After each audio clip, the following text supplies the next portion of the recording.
किस्सा है, एक गांव में बिट्टू नाम का लड़का लोगों की सवारी के लिए बैलगाड़ी चलाया करता था, लेकिन उसकी बैलगाड़ी में कोई नहीं बैठता था। जबकि उसी गांव में मीठा नाम का लड़का अपनी बीवी नसीबो कैंची के साथ रहता था। मीठे मीठे चला जा बड़े काम पर रिक्शा लेकर, वरना मोटे बिट्टू अपनी बैलगाड़ी पर लोगों को बिठा बिठा कर खूब पैसे कमा लेगा।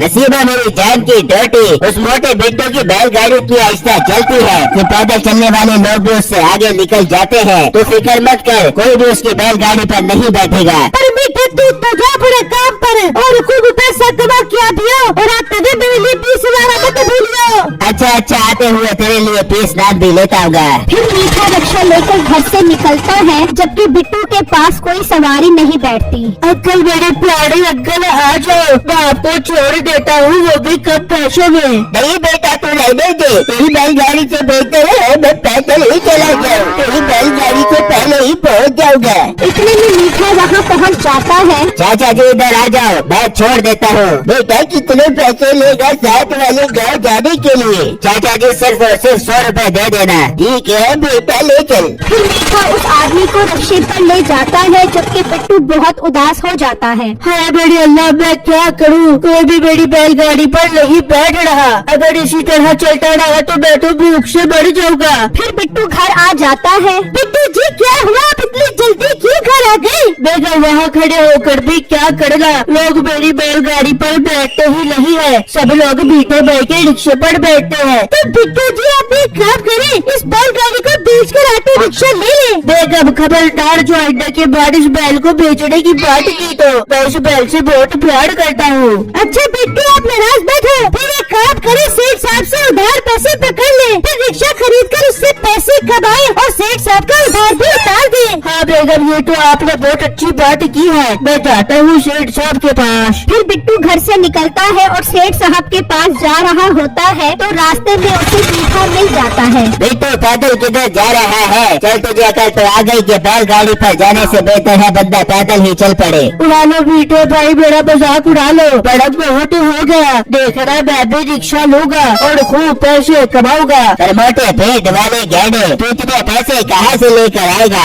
मैं जा रहा हूँ सेठ साहब से उधार पैसे लेने, उन पैसों से मैं रिक्शा लूंगा। अच्छा मैं चलता हूँ। ये कहकर बिट्टू वहाँ से चला जाता है और मीठा सोचने लगता है, यार अगर इसने रिक्शा ले लिया तो ये तो मेरे ग्राहक खराब करेगा। मैं एक काम करता हूँ, जॉनी के पास जाता हूँ। फिर मीठा वहाँ से निकलता है, जबकि दूसरी तरफ बिट्टू सेठ साहब के पास पहुँच जाता है। सेठ साहब मुझे आपसे एक बहुत जरूरी काम है। बिट्टू क्या काम है? सेठ साहब आपको मालूम है कि मैं इस गाँव में बैलगाड़ी चलाता हूँ, लेकिन कोई भी मेरी बैलगाड़ी पर नहीं बैठता। बेटो वो सब छोड़ो, काम की बात करो, मेरे पास कैसे आना हुआ? वो सेठ साहब मुझे आपसे उधार पैसे चाहिए, पहले उन पैसों से रिक्शा खरीदना है। जबकि मीठा जॉनी के पास आता है। जॉनी यार तुझसे काम पड़ गया है, लेकिन वो काम तेरे ही फायदे का है। पर बेटे काम तो बता, क्यों पहेलियां बुझवा रहा है? फिर मीठा उसे सारी बात बताता है। ये सुनकर जॉनी खुश हो जाता है। वाह बेटे तेरी ये बात सुनकर तो मजा ही आ गया।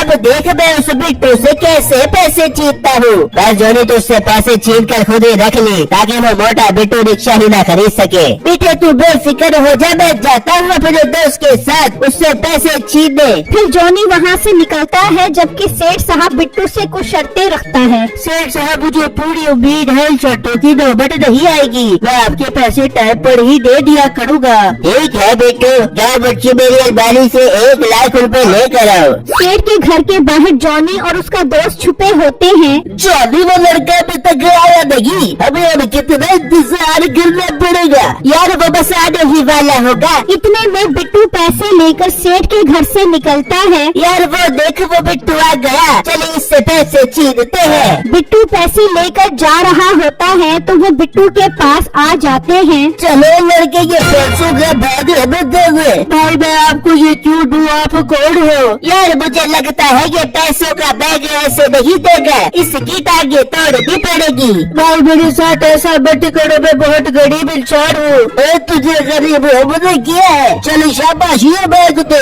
बिट्टू डर जाता है और वो बैग दे देता है और वो चोर बैग लेकर चले जाते हैं। इस तरह कुछ दिन गुजर जाते हैं तो सेठ बिट्टू के घर आ जाता है। बिट्टू तुमने बहुत दिनों से पैसे नहीं दिए, इसलिए मुझे खुद ही आना पड़ा। वो सेठ साहब मेरे साथ बहुत बुरा हुआ है, मैंने जो पैसे आपसे उधार लिए थे वो चोर मुझसे छीन कर ले गए। बेटो मुझे कोई बहाना नहीं सुनना, तुमने अपनी शर्तें पूरी नहीं की एक भी, मुझे तुम्हारी बैलगाड़ी लेकर जाना पड़ेगी।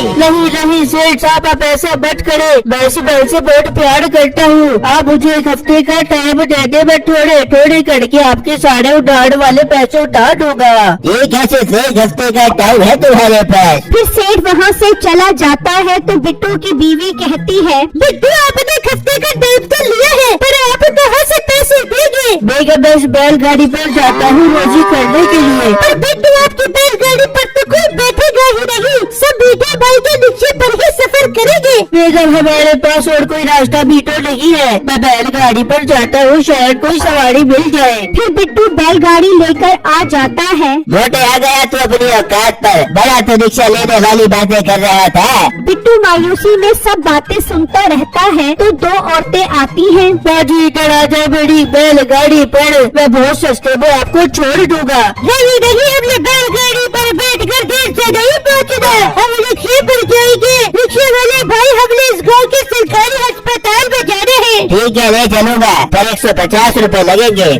ठीक है भाई ले चलो। फिर मीठा उनको वहाँ से ले जाता है। यार मेरे यहाँ खड़े होने का कोई फायदा नहीं है, कोई भी मेरी बैलगाड़ी पर नहीं बैठेगा। फिर बिट्टू वहाँ से चल पड़ता है और एक जगह से गुजरता है तो उसे जमीन पर गोल्डन कलर की घास नजर आती है। यार ये तो अजीब सी घास है, लेकिन इस घास से मेरे बैल का पेट तो बढ़ ही जाएगा। फिर बिट्टू घास उठाता है और अपने बैल को खिलाने लग जाता है। खा मेरे बैल पेट भर कर खा। फिर बिट्टू घास खिलाकर बैलगाड़ी पर बैठ जाता है। चल मेरे बैल अब घर चल। तो बैल बहुत तेज भागता है और 1 मिनट में ही घर पहुंचा देता है। यार ये तो कमाल हो गया, मेरे बैल तो अब गोली की स्पीड से भागता है। लगता है वो घास कोई जादुई घास थी, जिसकी वजह से मेरे बैल में घोड़े की सीटा कटवा गई, अब बचा आएगा। फिर अगला दिन होता है तो बिट्टू अपनी सवारी वाली जगह पर आ जाता है। बेटे तुझे चैन नहीं है, क्यों बार आकर अपना टाइम बर्बाद कर रहा है? मेरे वीर तेरी बैलगाड़ी पर कोई नहीं बैठेगा, चल मेरा पुत्र घर जा।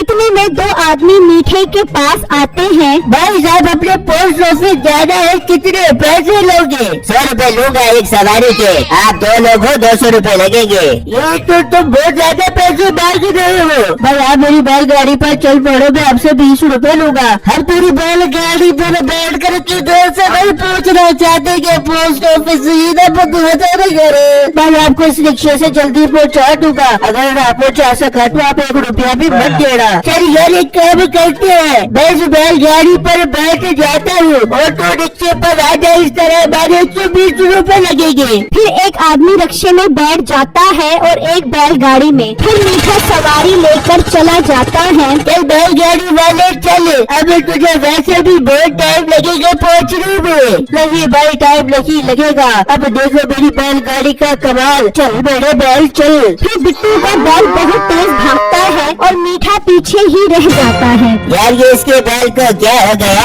दूसरा तेज भागने लग गया है, अब जॉनी के पास जाकर इस मसले का हल निकालना पड़ेगा। फिर मीठा जॉनी के पास आता है और उसे सारी बातें बताता है। मीठे तो फिक्र क्यों करता है, मैं आज रात ही अपने दोस्त के साथ जाकर उसकी बैल चोरी कर लेता हूँ। फिर रात होती है, जॉनी और उसका दोस्त बिट्टू के घर आते हैं और उसकी बैलगाड़ी पर बैठ जाते हैं। चल बैल निकल यहाँ से। तो बैल बहुत तेज भागता है और भागता भागता सेठ के घर आ जाता है। तुम लोग कौन हो? ये बैलगाड़ी तो बिट्टू की है। वो सेठ साहब हम इस बैल को वॉक करवा रहे थे, इसने बहुत खा लिया था। मुझे तुम्हारी बात पर यकीन नहीं आ रहा है, वो जी दोनों को पकड़ो और एक बंदा जाए बिट्टू को लेकर आए। फिर एक मुंशी बिट्टू को लेने निकलता है और बिट्टू के पास आकर उसे सारी बातें बताता है। चलो भाई चलो, वो तो जरूर चोर होगी जो मेरी बैलगाड़ी ले गए। फिर बिट्टू मुंशी के साथ सेठ साहब के पास आता है को देखकर हैरान रह जाता है कि ये वही चोर है जो पहले भी पैसे छीनकर ले गए थे। सेठ साहब ये तो वही चोर है जो मुझसे आपके उधार वाले पैसे छीन कर गए थे। बच्ची चोरों को कुत्तों के आगे फेंक दो, इनको यही सजा है। नहीं सेठ साहब हम चोर नहीं है, हमने तो मीठे रिक्शे वाले के कहने पर ऐसा किया है। बिट्टू ये सुनकर हैरान रह जाता है। सेठ साहब इस चोरी का असल मुजरिम तो बेटा है, उसे भी आप पकड़ो। बेटू तुम ठीक कह रहे हो, मुंशी जाओ बेटे को पकड़ कर ले कर आओ। फिर मुंशी वहाँ से निकलता है और मीठे को ले आता है। आजा आजा असली चोर, मुंशी तीनों को कुत्तों के आगे फेंक दो।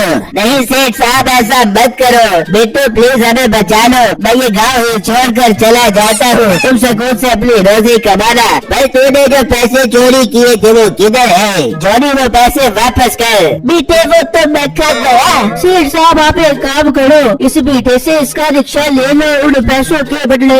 ठीक है बेटे, आज से तुम्हारा उधार खत्म, मुल्की का रिक्शा अपने कब्जे में ले लो और है बेटे दफा हो जाए इस गाँव से। फिर मीठा गांव से चला जाता है और बिट्टू सुकून से बैलगाड़ी पर अपनी रोजी कमाता है।